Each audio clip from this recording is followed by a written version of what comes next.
উনুন, এই শাহিন, এটা কি? এটা উনুন। এটা আসলে এখানে কে বানিয়ে রেখেছে? নিশ্চয়ই এটা কোনো মানুষের কাজ না। এটা চুলা। এটা কি চুলা? এটা চুলা? চুলা। এই শাহিন, এটা চুলা। উনি বলেছেন এটা চুলা। চুলা। Viewers, এটা কি ভাই? এটা আলোক চুলা। আলোর চুলা। ও মাই গড। খড়ি অল্প, লার্কি অল্প দিয়ে পাক হয়। অল্প লার্কিতে পাকশিক হয়ে যায়। পাকশি আসলে আমরা আসলে ঢাকায় থাকি, এটা হচ্ছে চুলা। আসলে এটা আমি হয়তো প্রথম দেখেছি। আমি কিন্তু আমাদের দেশে আছে, আমাদের দেশে আছে। এই যে ভাইদের দেশে আছে এটা। আমাদের নওগাঁ জেলাতে আছে। নওগাঁ জেলাতে আছে এটা।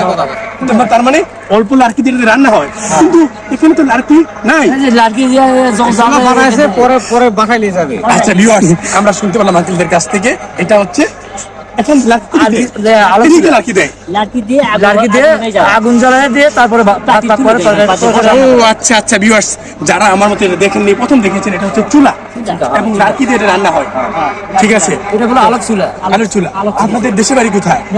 জেলা নওগাঁ। নওগাঁ। নওগাঁ মহাদেব থানা আমাদের। এখানে কেন এসেছেন? আলহামদুলিল্লাহ আলহামদুলিল্লাহ। এই যে উনারা হচ্ছেন নওগাঁ থেকে এসেছেন ইস্তেমার উদ্দেশ্যে, এবং তারা যে উদ্দেশ্যে এসেছেন আমরা চাই আল্লাহ তাআলার দোয়া করব তাদের উদ্দেশ্য যেন হাসিল হয় ইনশাআল্লাহ। আপনাদের পরিচয়টা একটু দিবেন কষ্ট করে। আপনার নাম কি? আমার নাম মোজাম্মেল হক। আপনার নামটা কি? মোহাম্মদ আব্দুল সালাম। আপনার নামটা কি? মোহাম্মদ সাইফুল ইসলাম। মাশাআল্লাহ মাশাআল্লাহ, সকলের নামই খুব সুন্দর এবং তারা সকলে ইসলামে এসেছেন। ভিউয়ার্স, আপনারা যারা দেখতে পাচ্ছেন, ভাই আর এটা আমার মামা। মাশাআল্লাহ মাশাআল্লাহ, তারা কিন্তু সবাই রিলেটিভ, আই মিন আত্মীয়। তারা নওগাঁ থেকে এখানে এসেছেন শুধু ইস্তেমায় আল্লাহর উদ্দেশ্য হাসিলের জন্য, তাই তো? সকলে হোক। মাশাআল্লাহ মাশাআল্লাহ, সকলে ভালো থাকবেন, সুস্থ থাকবেন। আসসালামু আলাইকুম। ওকে, আল্লাহ হাফেজ। আপনারা ভালো থাকবেন। ইনশাআল্লাহ ইনশাআল্লাহ। ভিউয়ার্স, যদি কঠিন আমি আপনাকে